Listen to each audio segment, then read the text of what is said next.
the mind's territory. Have you ever felt like you're fighting battles you can't win? Like arguing with someone who won't listen, or trying to change something that just won't change? I've been there. That feeling in your chest like the world's slipping out of your hands. You try harder, you worry more, but things still fall apart. Here's what I learned after years of watching how the mind works. Most of our pain comes from trying to control what was never ours to control. Think of your mind like a small kingdom. You are the king or queen of that space.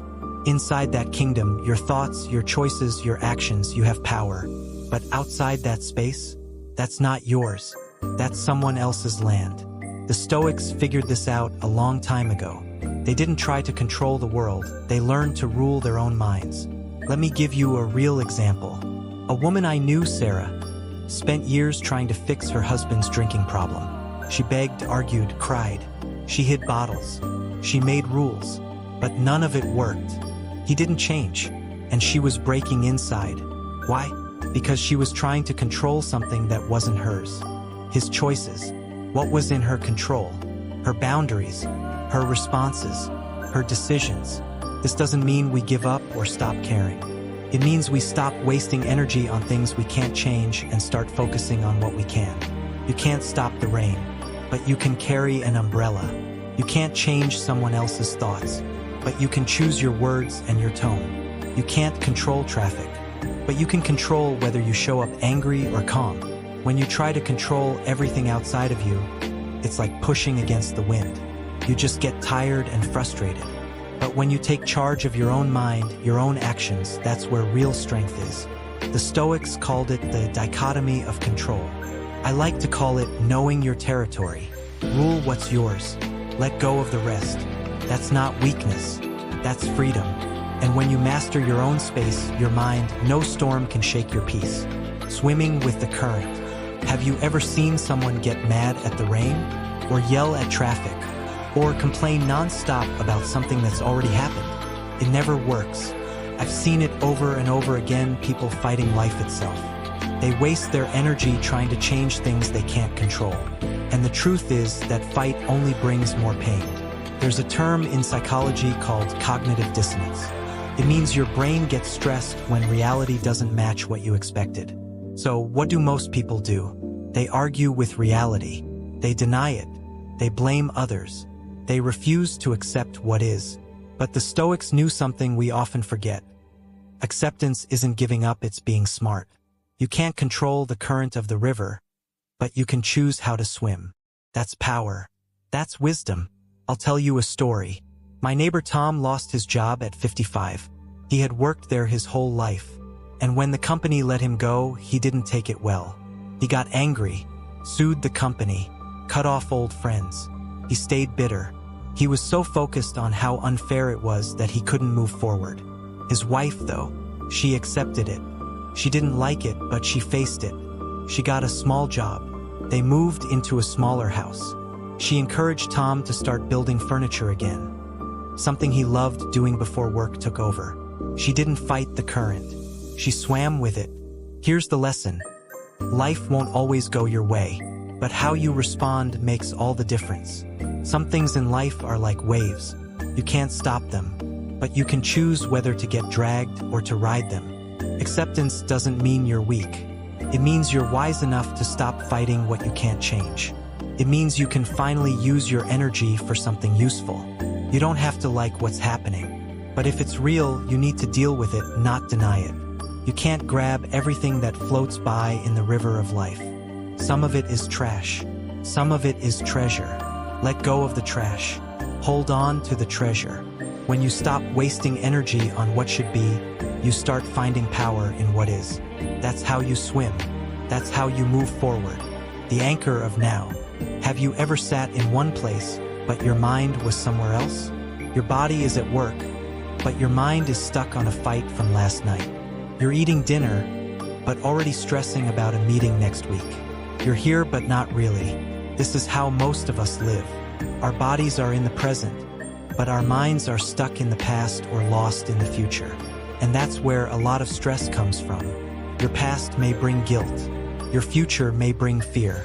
But the present, that's the only place where real life happens. Scientists at Yale found that when your mind drifts away from the present, your happiness goes down, even if you're thinking about something good.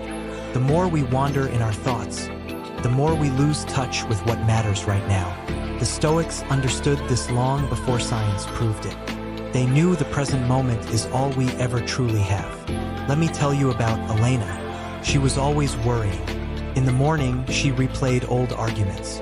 At work, she stressed about what might go wrong tomorrow. She never felt peace, just constant pressure. One day, I asked her, "What's wrong right now, this moment?" She stopped, looked around. "Nothing," she said. That was the turning point. She saw the truth. The only real pain she had right then was the pain she was thinking about, not pain she was actually living through. It's like this: your mind is a wild horse. It runs forward into fears and backward into regrets. But peace only lives in the place where your feet are standing. The now. Mindfulness doesn't mean ignoring the past or avoiding the future. It means knowing where your attention is. It means choosing to focus on what's in front of you, not what's out of reach. Planning? Do it now. Learning? Do it now. Healing? You guessed it, it only happens now. You can't rewrite yesterday. You can't control tomorrow. But you can choose how you show up today. The present is your anchor. Grab onto it. Hold it tight. It's where your breath is, your power, your peace. Stop living in your head. Start living in your life. The forge of character. Why do some people grow stronger after hard times, while others fall apart? The answer isn't about luck. It's about what we do when life gets tough. I've spent years studying people who went through pain, loss, and failure, and I noticed something. Hard times don't build character, they reveal it. But even more important, how you respond to those moments shapes the person you become. There's a psychologist named Richard Tedeschi who studied this deeply. He found that many people who go through major life struggles, like losing a loved one, surviving illness, or starting over after failure, don't just survive. They grow.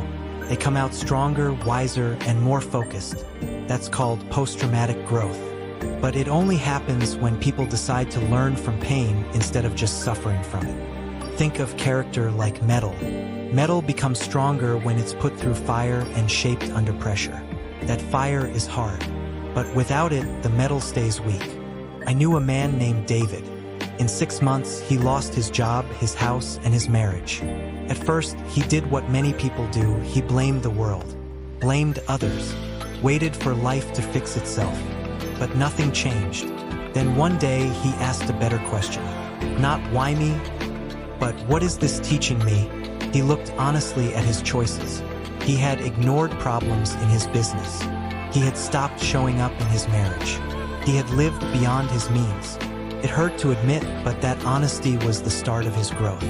David began to rebuild, not just his life, but himself. Stronger, smarter, wiser. Here's the truth. Resilient people don't avoid pain. They use it. They learn from it. The Stoics knew this well. They believed that every obstacle is a chance to grow stronger. Every challenge is a test of your values. Pain doesn't always come with a reason, but it always offers a lesson. You can't control the fire, but you can choose what kind of person you become in it. Do you melt, or do you rise? Pressure doesn't make you weak. It gives you the chance to prove your strength. And every time you face the fire and keep going, you become someone even the fire can't break. The never-ending path. Have you ever met someone who thought they had life all figured out? They stop learning, stop listening. They act like they've arrived. But here's the truth. The moment you think you know it all is the moment life humbles you. I've seen smart people lose their edge because they thought they were done growing. They stopped asking questions, stopped being curious, and slowly, without even noticing, they fell behind. Psychologist Carol Dweck calls this the difference between a fixed mindset and a growth mindset. A fixed mindset says, I'm either good at this or I'm not. A growth mindset says, I can get better if I keep learning. People who grow don't grow because they're smarter. They grow because they're honest about what they don't know. They keep learning even when it's hard, even when they fail. Let me tell you about Marcus. He was a top surgeon, skilled, respected, confident. But he got too comfortable. He stopped learning new techniques. He stopped asking questions. And when the medical world changed, he got left behind. His coworker Janet didn't have as much experience, but she never stopped learning. She treated every surgery like a chance to get better. She asked for feedback. She read new research. She was a student even as she became a leader. Guess who became head of the department? Not Marcus. It was Janet. Here's the lesson. Learning isn't just something you do when you're young. It's what keeps you strong, sharp, and alive. Your mind is like a garden. Stop planting new ideas, and it starts to dry up. Stop asking questions, and it stops growing. Every person you meet knows something you don't. Every failure holds a lesson you haven't learned yet. Every day is a chance to become better than you were yesterday. This path, the path of learning, of growing, it never ends. And it's not supposed to. The goal isn't to become perfect. The goal is to keep going. The wisest people I've known were also the most humble. They didn't pretend to know it all. They stayed curious. They stayed open. And because of that, they kept rising. So don't aim to arrive. Aim to keep moving. The path never ends. But that's what makes it worth walking.